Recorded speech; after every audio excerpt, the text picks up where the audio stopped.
Vous écoutez un podcast de EJR Radio, la radio pour tous.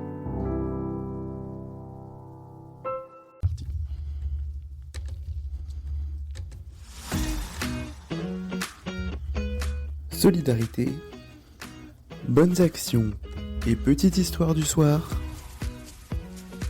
C'est la rubrique à brac de Pascal.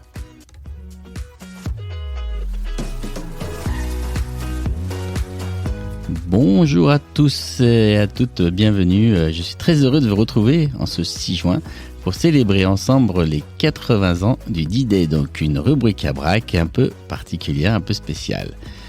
Alors aujourd'hui le programme, on va parler d'un soldat qui a débarqué avec une cornemuse. On va voir une femme qui a guidé les troupes alliées, le message codé qui a sauvé une ville et la petite histoire du soir. Bonsoir est une histoire vraie et actuelle qui nous parle de mariage. Allez, c'est parti. Le 6 juin 1944, des soldats américains, canadiens, britanniques, mais aussi quelques Français ont débarqué sur les côtes de Normandie. Actuellement ont lieu les commémorations du 80e anniversaire de cette opération décisive. Écoutez ce message diffusé à la radio pour annoncer le débarquement.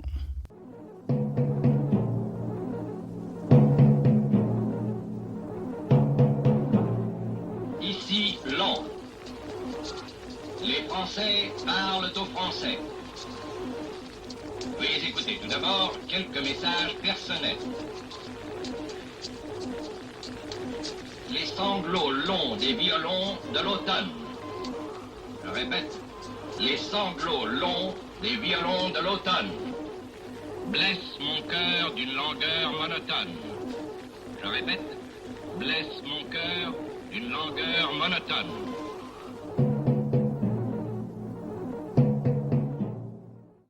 Alors, la première information de notre rubrique à brac d'aujourd'hui, le soldat qui a débarqué avec une cornemuse. Lors de ce débarquement, le caporal David Baird était un piper écossais qui a débarqué sur la plage de Normandie avec sa cornemuse. Il a joué pour ses camarades soldats alors qu'ils montaient sur la plage, les motivant au combat. Baird a continué de jouer de sa cornemuse tout le long de la journée et a même survécu à une explosion de mortier qui l'a assommé et a brisé son instrument. Il a reçu la médaille militaire pour sa bravoure et son dévouement. Une femme a guidé les troupes alliées. Denise Bloch était une Française qui a travaillé comme agent de renseignement pour la résistance française pendant la Seconde Guerre mondiale. Le jour du débarquement, elle a guidé les troupes alliées à travers les champs de mines et les défenses allemandes jusqu'à la ville de Caen.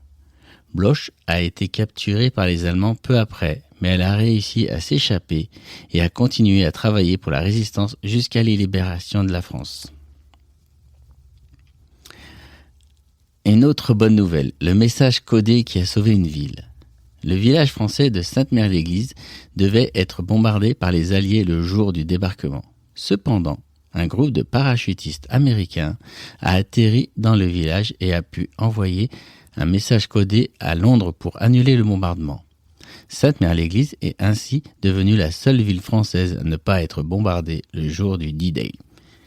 Sainte-Mère-l'Église aujourd'hui est en pleine effervescence pour fêter les 80 ans du débarquement. Et la petite histoire du soir, bonsoir. C'est une histoire vraie et actuelle. Harold a 100 ans. Le vétéran américain de la Seconde Guerre mondiale a décidé d'épouser Jeanne, 96 ans, en France en ce moment à l'occasion de la célébration du D-Day en Normandie où il a débarqué il y a 80 ans. En 1944, il avait 20 ans quand il a été envoyé en Angleterre. J'étais opérateur radio. Nous étions responsables de la liaison sol-air pour nous assurer que les pilotes pouvaient rentrer à leur base après leur mission au-dessus de la France, raconte-t-il.